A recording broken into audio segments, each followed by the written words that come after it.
มังเอิญสมทอดอ้าวสวัสดีทุกคนครับไก่เราต้องเอากระงวกเหล่ามีแช่กระเทียตอนงูเศร้าได้แล้วปลาหอม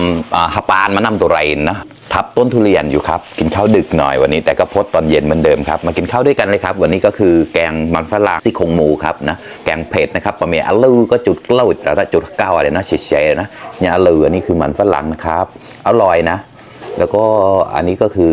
ซี่โครงจุดเกล้านะจุดเก้าอ่ะนะกล่องงูเน่าที่ข้างในไม่ได้นะอันนั้นกูลูกเวกเราวนเสียนับพรอกนะเนี่ยก็จะโดงตะเกล่าเราจะร้องจมูกไม้ก็ต่อมายาวหมอก็ไปลานยาสตาร์เลยนะเนี่ยดูสิใหญ่มากเนี่ยผู้เชี่ยวนะครับแบกเฉยๆนะตามมันกลายมากันนะมีกำกิชี้ให้โดงติดแปลกเลยตะเกล่านะแปลต่อที่ต่อหนูนะกล่องแล้ววิชีที่ปาเร่ได้เราตะเย็นอะไรก็ซอสก็ตั้งตัวหนุกๆแล้วผ่านเดินไหลได้แชร์มาต่อนะฝากกดไลค์กดแชร์ด้วยนะครับเพื่อนๆมาครับอย่างเดียวเลยครับแซ่บๆครับอันนี้เอาน้ำแกงเนี่ยไปขยำข้าวนะครับแล้วก็กินกับผักมาเชี่ยกันในนะเนี่ยพาวิตาดิเชี่ยก็ได้แล้วท่าเชี่ยปองมุกไหลมันเปียปองล่ะเนี่ยจุดเก่าอะไรมาเสร็จแล้วครับมาอันดับแรกอันนี้ก่อนเลยครับมันฝรั่งอลูแล้วท่าก็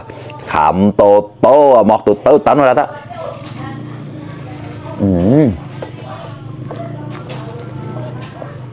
อร่อยมันมากเล็ดมากันแล้วนะ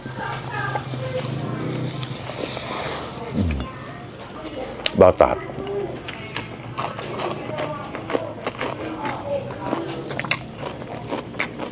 มะเขือเทศอาจจะเหนียวลงใจดิดๆแล้ว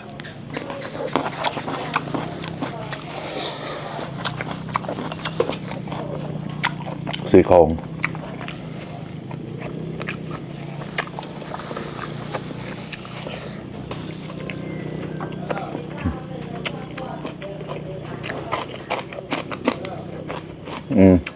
109แล้วลายบัวครับ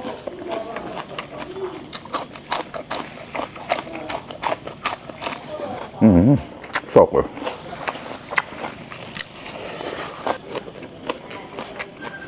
ผักบุ้ง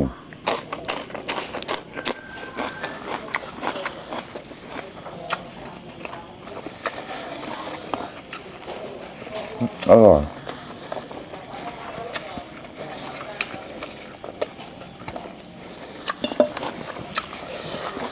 ผมจะวิเศษปังกำจอดแล้ว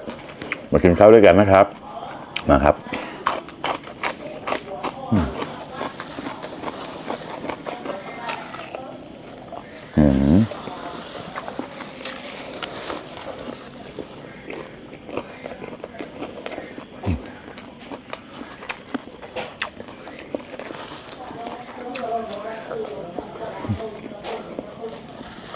เล็ดมาครับ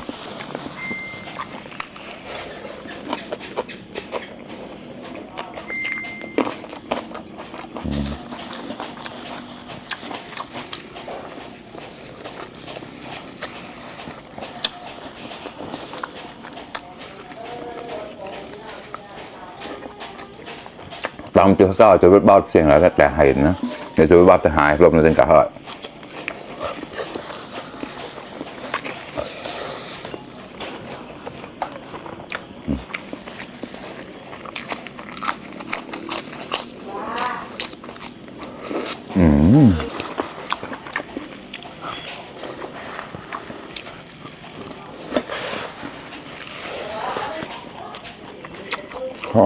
อร่อย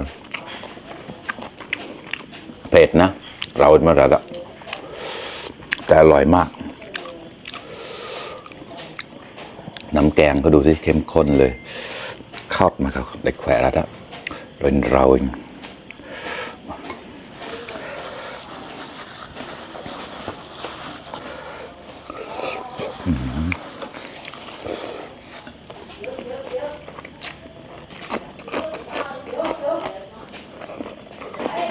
อร่อย